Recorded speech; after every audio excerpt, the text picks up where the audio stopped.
Assalamualaikum warahmatullahi wabarakatuh.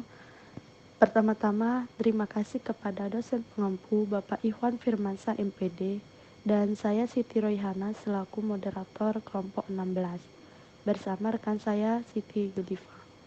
Di sini materi pertama akan disampaikan rekan saya yaitu Siti Yulifa. Kepada Siti Yulifa dipersilakan. Saya akan menjelaskan slide yang pertama, yaitu pengertian pembangunan visi kelas. Yang dimaksud dengan keterampilan mengelola kelas adalah keterampilan guru untuk menciptakan dan memelihara kondisi belajar yang optimal, dan keterampilan untuk mengembalikan kondisi belajar yang optimal apabila terdapat gangguan dalam proses belajar, baik yang bersifat gangguan kecil dan sementara maupun gangguan yang berkelanjutan. Selanjutnya, komponen-komponen dalam pengelolaan kelas. Pada garis besarnya, keterampilan mengelola kelas terbagi dua bagian. Yang pertama, keterampilan yang berhubungan dengan penciptaan dan pemeliharaan kondisi belajar yang optimal. Menunjukkan sikap tanggap. Guru memperlihatkan sikap positif terhadap setiap perilaku yang muncul pada siswa dan memberikan tanggapan-tanggapan atau perilaku tersebut dengan maksud tidak menyudutkan kondisi siswa. Terus membagi perhatian.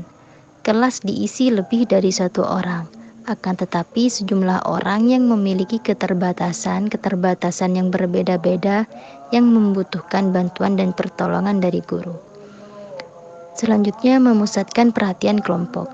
Munculnya kelompok informal di kelas atau pengelompokan karena disengaja oleh guru dalam kepentingan pembelajaran, membutuhkan kemampuan untuk mengatur dan mengarahkan perilakunya, terutama ketika kelompok perhatiannya harus terpusat pada tugas yang harus diselesaikan. Petunjuk yang jelas untuk mengarahkan kelompok ke dalam pusat perhatian seperti dijelaskan di atas, juga memudahkan anak menjalankan tugas-tugas yang dibebankan kepadanya. Maka tugas guru adalah memaparkan setiap pelaksanaan tugas-tugas tersebut sebagai petunjuk pelaksanaan yang harus dilaksanakan anak secara bertahap dan jelas. Setelah itu menegur. Permasalahan bisa terjadi dalam hubungannya antara siswa dengan siswa yang lainnya. Memberi penguatan. Memberi penguatan adalah upaya yang diarahkan agar prestasi yang dicapai dan perilaku-perilaku yang baik dapat dipertahankan oleh siswa, atau bahkan mungkin ditingkatkan dan dapat ditularkan kepada siswa lainnya. Selanjutnya, hal-hal yang harus dihindari. Beberapa kekeliruan yang perlu dihindari guru dalam mempraktikkan keterampilan pengelolaan kelas adalah 1. Campur tangan yang berlebihan. Campur tangan yang berlebihan dari guru kepada setiap perilaku sendiri siswa akan memberi dampak yang kurang baik. Oleh karena itu, campur tangan dilakukan sesuai dengan tugas dan tanggung jawabnya sebagai pendidik di kelas. Yang kedua, kesenyapan. Proses kesenyapan memang diperlukan di setiap kelas, tapi tidak merupakan kegiatan yang berjalan dengan akumulasi yang cukup panjang, karena dapat menimbulkan perilaku yang berlebihan dari siswa dan dimanfaatkan untuk berinteraksi dengan teman lainnya. Yang ketiga, tidak ketepatan memulai dan mengakhiri kegiatan. Awal dan akhir kegiatan adalah hal yang krusial bagi guru. Awal adalah pembukaan jalan dalam mengorganisasikan pikiran anak untuk mengemukakan dan melakukan berbagai hal di kelas, terutama kaitannya dengan tugasnya. Dan akhir adalah bentuk akumulasi tentang pemahaman atas kegiatan dan kegiatan lanjutan yang akan dilakukan siswa. Yang keempat, penyimpangan. Bentuk perilaku yang menyimpang baik secara individual maupun kaitannya dalam pelaksanaan pembelajaran.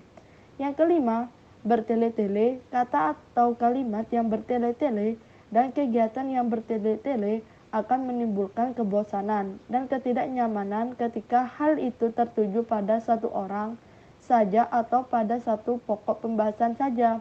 Yang keenam, pengulangan penjelasan yang tidak perlu. Banyak hal yang baru bagi siswa yang dapat disampaikan, dan banyak hal lainnya yang juga memerlukan pengulangan. Prinsipnya adalah di mana ketika terjadi proses pengulangan adalah bentuk untuk berkaitan pokok pembahasan tersebut. Selanjutnya, fungsi guru dalam pembelajaran atau manajemen kelas. Yang pertama, fungsi instruksional.